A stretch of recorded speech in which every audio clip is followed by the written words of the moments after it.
추미애 법무부 장관 아들의 특혜 휴가 의혹은 지난해 12월 추미애 장관의 인사청문회 때로 거슬러 올라갑니다. 당시 미래통합당은 추 장관 아들의 병가와 휴가 특혜 의혹을 제기하지만 추 장관이 소설이라고 일축해버리죠. 그런데 추 장관의 아들과 함께 근무했던 당직 병사의 녹취록이 공개되면서 새 국면을 맞이하게 됩니다.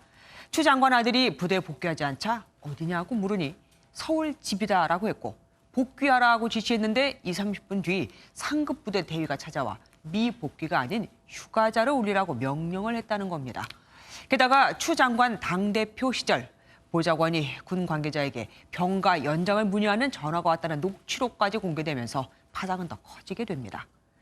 당직 사병은 국감 증인으로 출석해 자신의 말이 사실이라는 점을 밝힐 수 있다고 한 반면 익명의 다른 부대 동료는 친여 성향의 방송에 나와 휴가 특혜가 아니라는 주장을 내놓기도 했죠.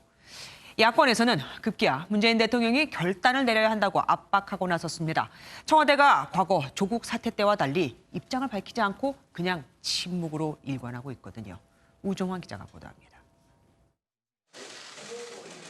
국민의힘은 추미애 법무부 장관 아들 논란에 문재인 대통령의 결단을 촉구했습니다. 조국 전 법무부 장관에 이어 추 장관까지 정의를 준수해야 할 자리에 정의와 거리가 먼 사람을 앉혀 사회를 혼란스럽게 만들었다며 문 대통령이 결자 해지하라는 겁니다. 21세기의 일반 국민의 수준이라는 것이 어떻다는 것을 아시고 불공정과 이 불평등에 대한 국민의 의식이 어떻다는 것을 갖다 감지하시고 이 문제를 신속하게 좀 해결을 갖다 해주시는 결단을. 더불어민주당은 추 장관 옹호 분위기가 우세합니다. 이 야당이 이제 이런 허위 사실 정치 공세 이제 중단해야 됩니다. 언론은 재판관이 아닙니다. 재판관은 국민입니다. 우상호 의원은 추 장관 아들이 근무한 카투사 자체가 편한 보직이기 때문에 휴가, 보직 이동과 관련한 특혜 의혹 자체가 무의미하다고도 말했습니다. 검찰이 추 장관에 대한 불만으로 관련 수사를 지연하고 있다는 주장도 제기됐습니다. 검찰 일반이 갖고 있는 법무부 장관에 대한 반감이 있으리라 생각합니다. 저라도 있을 수 있다 생각합니다.